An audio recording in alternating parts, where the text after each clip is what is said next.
ప్రకృతి వైద్యులు మీరు తీసుకున్న అంటే రెండు కలిపి ప్రాక్టీస్ చేశారా లేకపోతే ఇది విడిగా తీసుకున్నారా? ప్రకృతి వైద్యంలో ఆహారం ముఖ్య భూమిక పోషిస్తుంది. ఆహారం నార్మల్గానే తీసుకుంటాము. ఎప్పుడైనా జబ్బు చేసినప్పుడు చికిత్స చేసుకోవడం వేరు, థెరపెటిక్ డైట్ ఫాలో కావడం వేరు. అదర్వైజ్ సాంప్రదాయబద్ధంగా మనం ఏమి తింటాము, మా పెద్దవాళ్ళు ఏం తిన్నారో అవే తినడం నార్మల్ ఉండేది. కాకపోతే నా ఈ సైక్లింగ్ తోటి కొంచెం నడక పెరిగింది.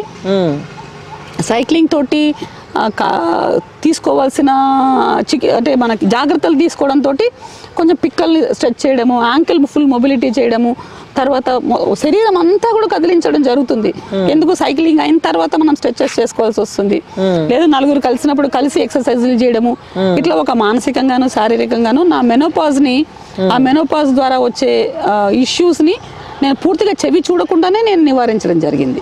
మెనోపాజ్లో అంటే పూర్తిగా దాని సమస్యల్ని ఎదుర్కోకుండానే దాన్ని మీరు ఫేస్ చేశారు, ఒక సొల్యూషన్ తెచ్చుకున్నారు. అంటే అది మీకు ఒక డాక్టర్గా కూడా మీకు అర్థమైంది, అంటే ఈ పరిస్థితి రాబోతోంది అనేది. కానీ అసలు స్త్రీల శరీరం మీదే స్త్రీలకి అవగాహన ఉండదు, సమాజంలో పురుష వర్గానికి కూడా ఉండదు.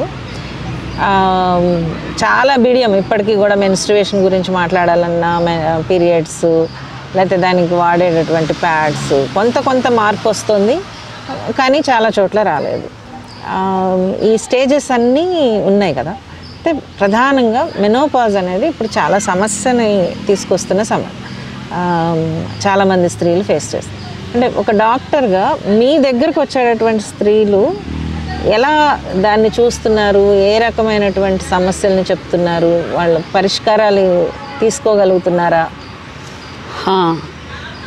ఒక డాక్టర్గా అంటే చూస్తే ఈ మెనోపాజ్ తోటి వచ్చే చిన్న నొప్పులను కానివ్వండి, లేదు వెయిట్ గెయిన్ కానివ్వండి, వీటి కోసమని డాక్టర్ల దగ్గరికి వెళ్ళగానే అంటే గైనకాలజిస్ట్లను కానివ్వండి, కన్వెన్షనల్ డాక్టర్స్, అసలు మెనోపాజ్ అండర్స్టాండింగే డిఫరెంట్గా ఉంటుంది.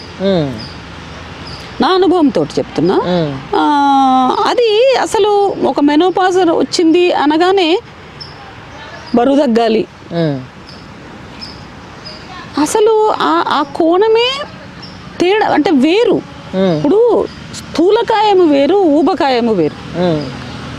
సో మన జియోగ్రఫికల్ కండిషన్ని బట్టి, మన పూర్వీకుల జీన్స్ని బట్టి మన బాడీ ఫ్రేము, దానికి సంబంధించిన బాడీ మాస్ ఉంటుంది.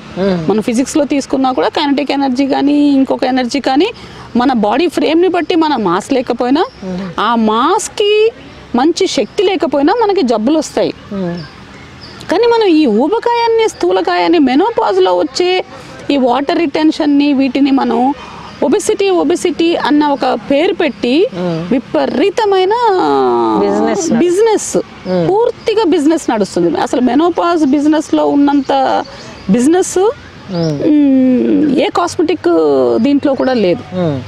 ఎస్పెషల్లీ మెనోపాజ్ ఇష్యూస్ మీద అసలు గట్టు సరిగ్గా లేకుండా, అంటే మనకి ఈ గట్టు అంటే మన ఆంత్రాలు అంటే పేగులు, మనం ఆహారం తీసుకునే దగ్గర నుంచి విసర్జించేటంత వరకు ఆ మార్గం ఏదైతే ఉందో అది పూర్తిగా మనము తాజా కూరలు కానీ, తాజా ఆహారం, whether it is vegetarian non vegetarian, తాజా ఆహారము తాజా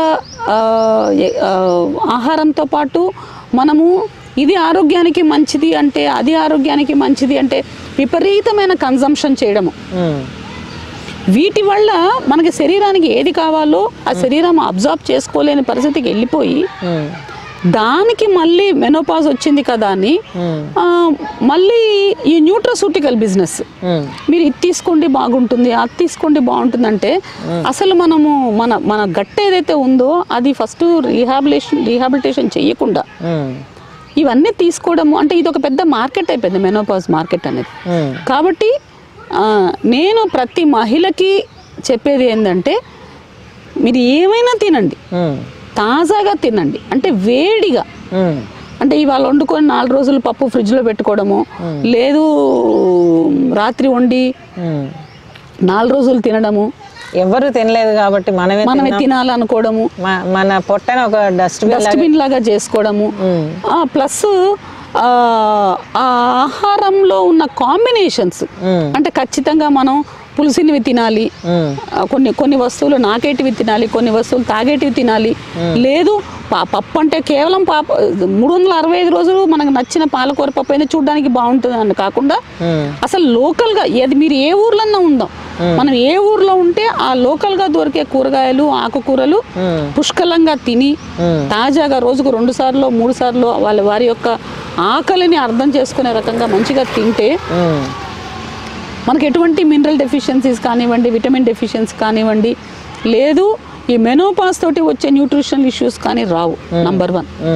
నంబర్ 2, ఖచ్చితంగా మనకి మెనోపాజు రావడం కంటే ముందు నుంచి కూడా మనం కొంచెం బరువు పెరుగుతాం, ఎందుకంటే వాటర్ రిటెన్షన్ హార్మోన్ చేంజెస్ వల్ల వచ్చే వాటర్ రిటెన్షన్ అని ఇదని, లేదు కొంచెం మానసికంగా కూడా కొంచెం డల్ అవ్వడము, లెథర్జిక్ అంటే ఏం చేద్దు లేదు పొద్దు ఇవాళ చేసేది రేపు చేద్దాం అనుకోవడము, ఇట్లాంటివి కూడా మనకి జరుగుతూ ఉంటాయి. వాటిని అర్థం చేసుకొని స్టార్ట్ డూయింగ్ సమ్ ఎక్సర్సైజ్. ఏమీ లేదు, కుర్చీలో లేచి ఒక 20 సార్లు కూర్చొని లేయండి, అది కూడా ఎక్సర్సైజ్. ఎందుకంటే పిక్కలకి మన తుంటికి మొక్కలకి ఇవన్నీ ఎక్సర్సైజ్. సో ఎక్సర్సైజ్ అంటే మనం ఎక్కడో జిమ్కి వెళ్ళి చేసే ఎక్సర్సైజ్ అది వ్యవహారం వేరు. లేదు మన ఫ్యామిలీ రిస్ట్రిక్షన్స్లోనే మన ఇంట్లోనే చేసుకోవాలంటే ఏం అవసరం లేదు, ఒక మెట్ల మీద నించొని ఒక 10 సార్లు పైకి మన కాళ్ళు పైకి దిక్కి చేయొచ్చు, లేదు పరిగెత్తుకుంటే ఒక 4 మెట్లకి పరిగెత్తుకుంటే 4 మెట్లు దిగొచ్చు. ఎందుకు ఆ ఊబకాయము అంటే ఆ వాటర్ రిటెన్షన్, ఉబ్బు ఎక్కడైనా ఉబ్బు మొహం చూసినా కాళ్ళు చేతులు చూసినా తెలిసిపోతుంది. ఆ ఉబ్బు ఉండడం అనేది మనం నివారించుకునేటట్టుగా చక్కగా మజిల్స్ ని రోజు ఒక బరువులు తీసుకువెళ్ళి అక్కడికి పెట్టడం, 2 బ్యాగులు తీసుకెళ్ళి అక్కడ పెట్టడం, ఇది ఒక 4-5 కిలోలు బరువు మోయగల కెపాసిటీ శరీరంలో ఆ స్ట్రెంగ్త్ని మనం పెంచుకుంటే ఈ మనం శరీరంలో పెరిగే ఈ స్థూలకాయానికి ఊబకాయానికి మనకు ఆ వ్యత్యాసం అర్థమయ్యి మంచి స్ట్రాంగ్ ఉండాలి. విమెన్ అంటే పెద్ద గాలి వస్తే పడిపోయేటట్టుగా ఒక మార్కెట్ మాయాజాలంలోకి పడద్దు. కండరాలు ఉంటే కండరాలని పటిష్టంగా పెట్టుకుందాం, పుష్టిగా పెట్టుకుందాం. 4 వస్తే కొట్టడానికైనా కెపాసిటీ అంత మన జాయింట్స్కి మన కండరాలకి ఇవ్వాలి. ప్లస్ మన పనులు మనం చేసుకోగలగాలి, మన పిల్లలకి 10 మందికి మన పనులు చేయగలగాలి, ఒక 10 కిలోల బరువు తీసుకెళ్ళి అక్కడ పెట్టగలగాలి. అంత మనం స్ట్రాంగ్గా పెట్టుకుంటే ఈ మెనోపాజ్ అనేది ఇవేవి మనల్ని ఏం చేయలేవు.